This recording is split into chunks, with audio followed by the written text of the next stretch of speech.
get ready for a world in which 6-year-olds have Bitcoin accounts and Bitcoin wallets. I've met them. They love the fact that they can now buy things on the internet. Parents will find that terrifying. They will see it as normal.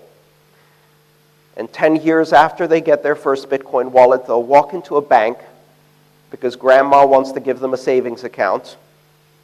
And they'll have a conversation with a banker that will seem as bizarre as if they're talking to an 18th century privateer.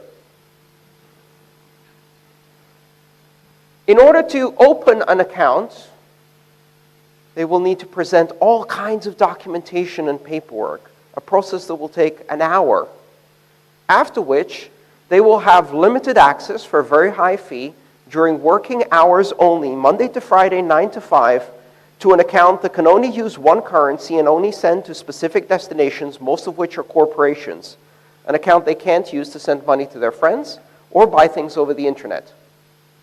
And they will look at that and say, my grandparents are crazy. Why would they use this? It's broken. It's almost as bizarre as when they asked me to send a fax. I don't understand. This is the world we've created now. This has happened.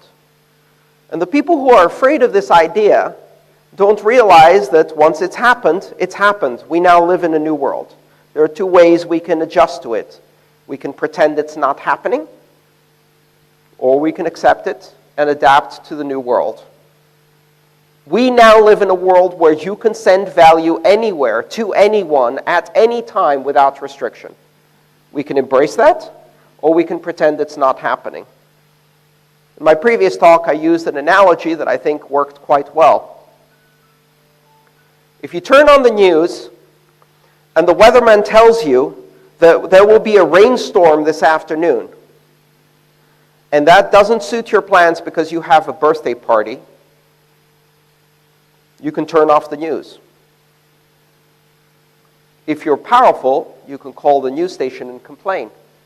If you're really powerful, maybe you can get the weather person fired. It's still going to rain. Right?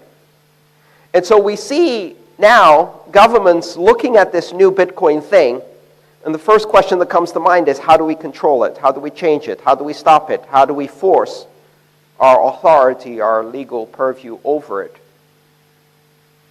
And they look at the source. They don't understand the basic concept. They ask questions like, who's in charge? Who controls this?